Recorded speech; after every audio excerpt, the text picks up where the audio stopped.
السلام عليكم ورحمه الله تعالى وبركاته. مرحبا بكم معايا في قناه ماجده. الوصفه ديال اليوم ان شاء الله غادي نقدموا فيها وصفه سهله وبسيطه، يعني بمكونات متواجده في كل بيت، يعني ماشي شي حاجه مكلفه. عندنا هنايا نديروا بسمنه ان شاء الله بحشوه اقتصاديه جدا جدا، يعني بزاف ديال الناس كيعرفوهم، بزاف ديال الناس كيديروهم في الحياه اليوميه ديالهم. اذا هنايا عندي كيلو زلافه كبيره ديال دقيق الفينو ولا دقيق القمح كما كتشوفوا، وهنايا زلافه ديال دقيق الفرص اولا الدقيق الابيض الخاص بالحلويات. عندي هنايا قبيصه ديال الملح، يعني الملح على حسب الذوق، وهنايا الماء دافي باش نشمع العجين. اذا غادي نبدا بسم الله.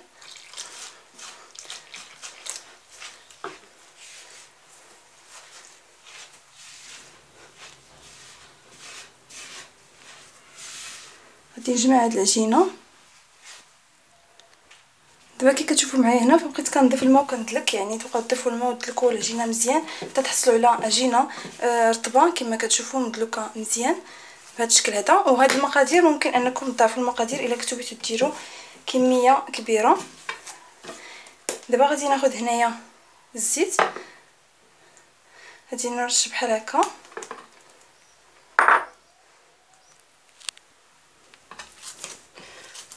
ونبدا نقطع طريفات.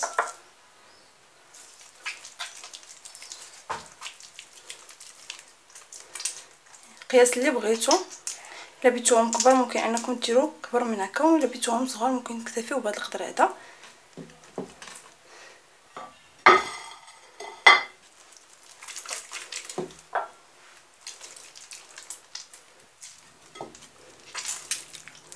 اذا انا غادي نبقى مستمره بنفس الطريقه حتى نكمل العجينه ديالي ونخليها ترتاح. دابا بعد ما قطعت العجينه اللي عندي كامله كما كتشوفوا هكا كويرات، انا غادي نخليها هنايا ترتاح وغادي ندوزو باش نديرو الحشوه. دابا غادي نديرو الحشوه كما كتشوفوا معايا، فهي حشوه بسيطه جدا. فهادي عندي هنايا بصله مشلوضه كبيره اولا ديروا جوج صغار، وعندي هنايا نص حبه ديال الفلفله، يعني اللي بغى الفلفله كثيره يعني نتوما الذوق ديالكم ممكن انكم ديروا بحال هكا فلفله او بصله، ممكن انكم ديروا حاجه اخرى، يعني الحشوه كتبقى اختياريه.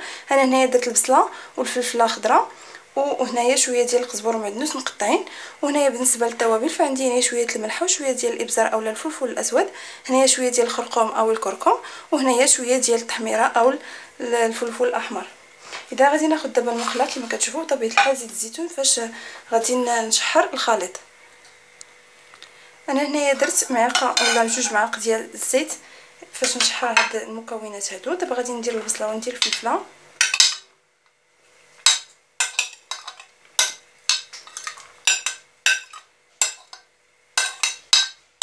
وهنا قزبر ومعدنوس.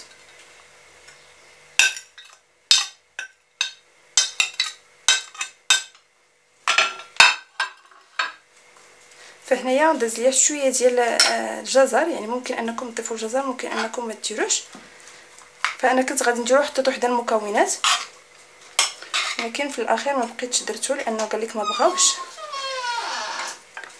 اذا هنايا غادي ندير هاد العطريه هادي اولا التوابل اللي عندي، وغادي ندير الخليط فوق النار حتى يدبل اولا حتى يتشحر مزيان، ونتلاقاو باش نديرو نورقوا المسمن ديالنا من بعد ما يتشحر لنا هذا الخليط هذا ويبرد شويه. دابا من بعد ما الحشوه ديالنا كما كتشوفوا هي طابت، ها هو الشكل ديالها. بصراحه هاد الحشوه هذه واخا بسيطه فكتجي لذيذه بزاف. دابا غادي ناخذ هنايا كويره ديال العجينه كي كتشوفوا فهي طلقات،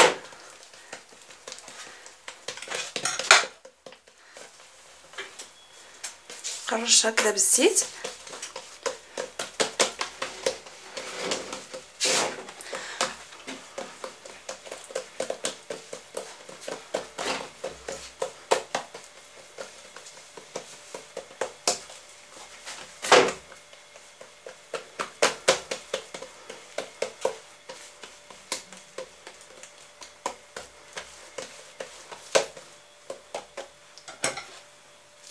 دابا غادي ناخذ كميه ديال الحشوه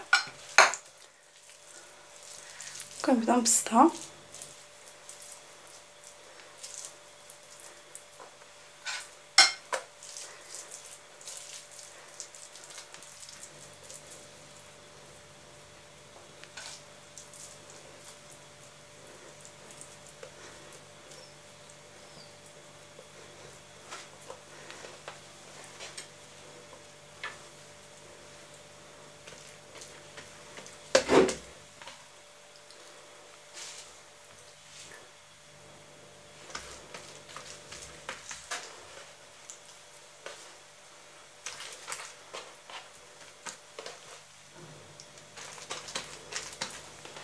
بطبيعه الحال الا خليناها هكذا فهي غادي ديك الحشوه ملي غادي نبسطوها غادي تقلب لينا العجينه، فخاصنا ندوبلوها ولا نديروا ليها واحده اخرى،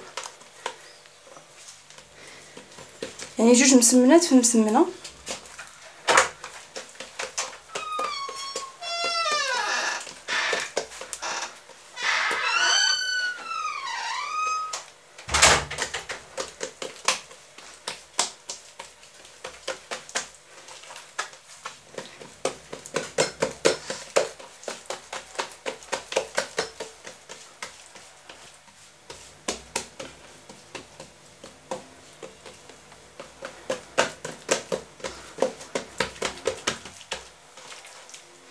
ونحطوها في الوسط هنايا ونعاود نفس العمليه.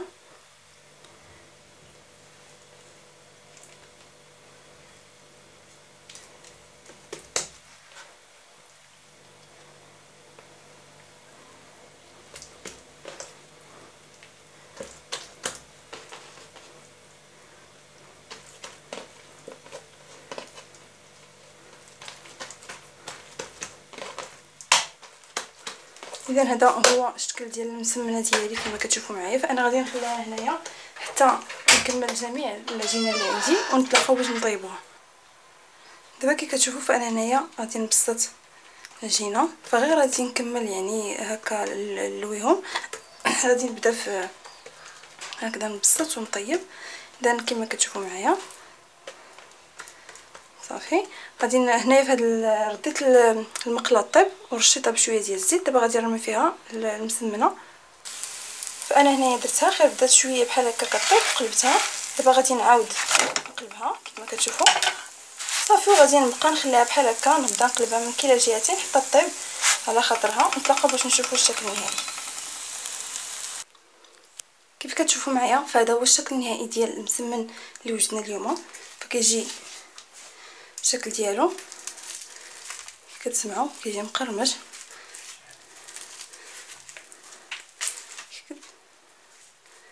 كتشوفوا، فكيجي لذيذ بزاف بزاف وكيجي يعني رطب ومقرمش ويعني الشكل ديالو زوين بزاف وسهل واقتصادي في نفس الوقت. اذا كنتمنى يعجبكم الطبق اولا الوصفه ديال اليوم، وكنتمنى تجربوها والى اللقاء في وصفات اخرى ان شاء الله.